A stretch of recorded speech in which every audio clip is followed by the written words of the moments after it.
So yes, I know I could go buy a couple of metal shelf brackets from the store and make a wooden top for it. I use this project as another excuse to practice my welding skills because, as you can see, I need a lot of practice. It also gives me the ability to weld up a bracket and shelf larger than what I needed, so if this air compressor dies and I get something a little bit bigger, it should hopefully fit.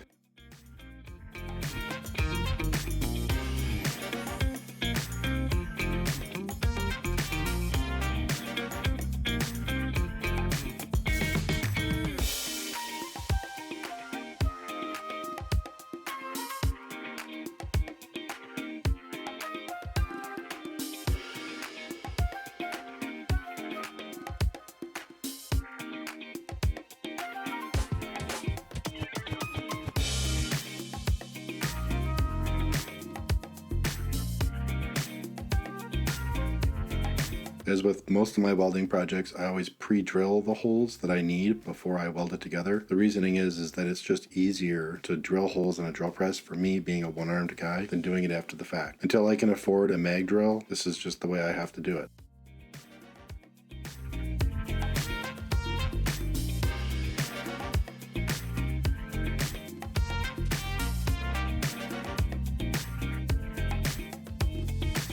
So I find using bench grinders infinitely easier than an angle grinder, being a one-armed guy also. So whenever possible, I use the opportunity to use the bench grinder to remove the mill scale and burrs and etc. before I put it together with the welder.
I'm using this color blue because that's what I had left from some previous project. When at all possible, I try to draw on my own personal hardware store to save as much money as possible, and in this case, I had half a can of blue left, so that's what I used.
I'm installing a remote switch to turn the air compressor on primarily because I wanted to use a timer. My shop is right below the bedroom that I sleep in with my wife. As anyone with an air compressor knows, at 2 o'clock in the morning when the air compressor kicks on, it will wake you up. I'm installing a timer for happy wife, happy life.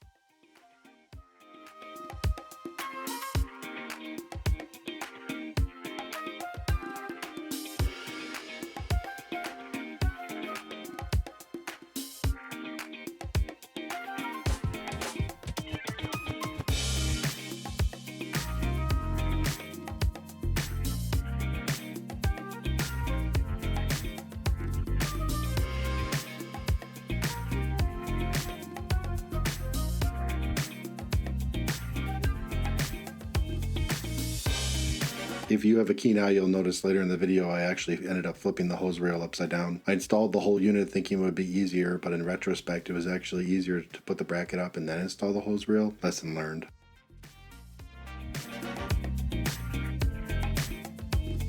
Anyone who's a true student of plumbing will understand this. If you don't make at least 3 trips to the hardware store, you did it wrong. In this case, I made 2 trips to Menards. I also bought 2 different sets of parts off the internet, and then I ended up making 2 small trips to my local hardware store. So 6 trips in all. So since I've met the bar of 3, it won't leak.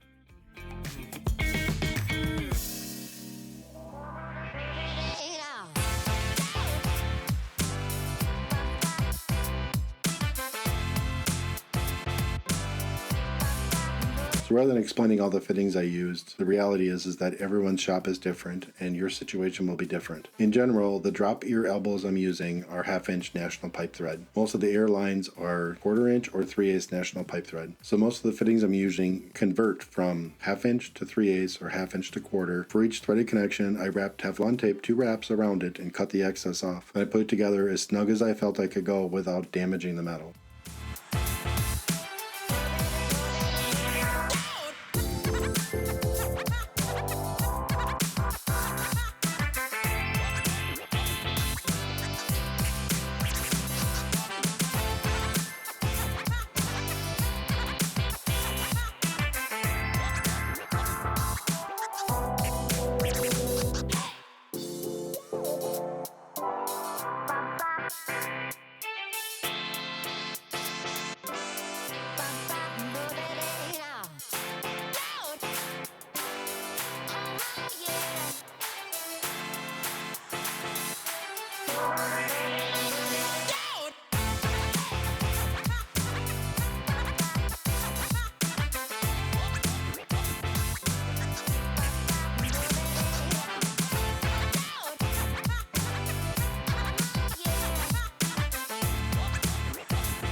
Throughout this project, I'm converting between national pipe thread and PEX. For this project, I used 1/2-inch style PEX with crimp connections.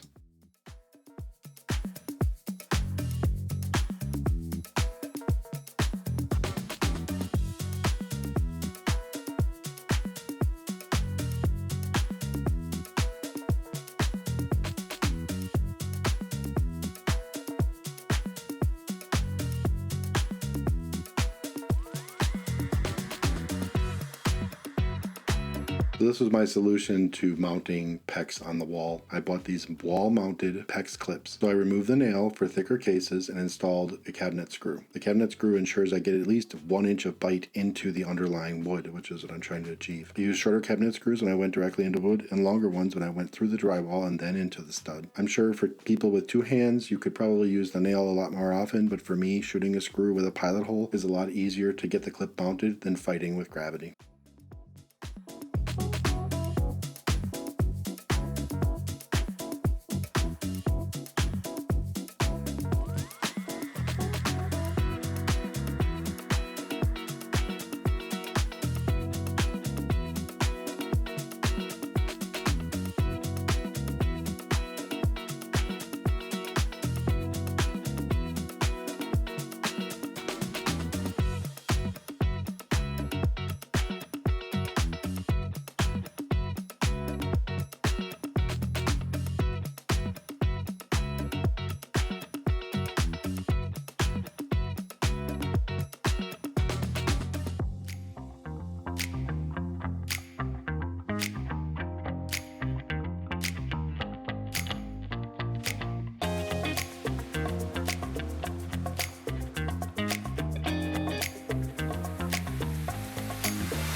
So there are two low points in my PEX system of tubing here, and so what I installed was a couple of blowdown valves, which allows me to collect and then blow the water out of the system. That, paired with the blowdown valve on the tank of my air compressor, should allow me to keep the system relatively air-free. But if water should ever build up, it will be easy for me to get rid of the water.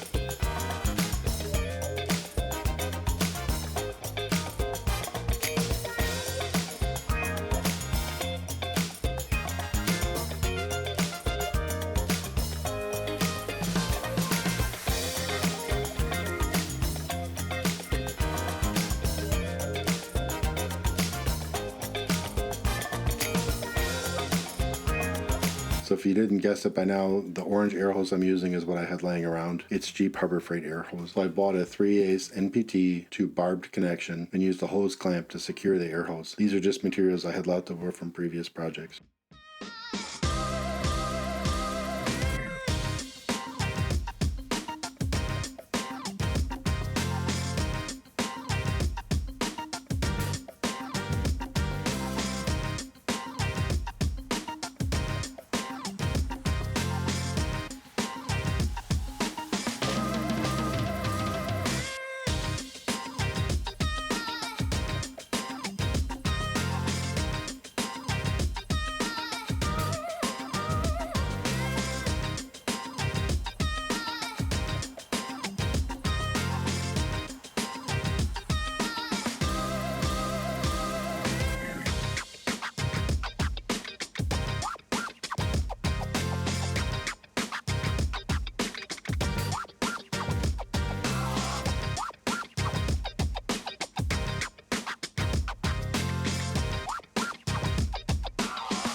And anyone who thinks that they're immune to having too many tools laying around when they finish a project, I thought this was funny, so I made a quick video of it. I had tools everywhere.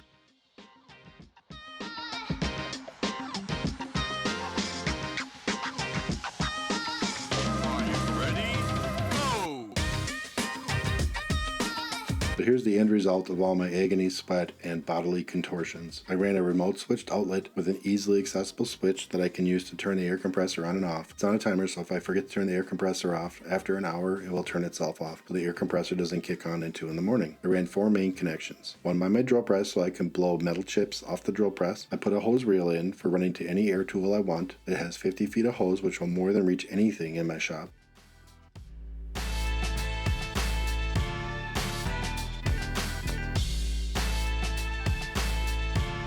I ran one for my workbench so I can plug in accessories there, as well as have always a permanently connected blowgun valve for blowing stuff off. And the fourth one is above my miter saw, primarily for blowing wood chips off the saw, which happens a lot, but in general it serves as another connection point if I want to connect a second air appliance.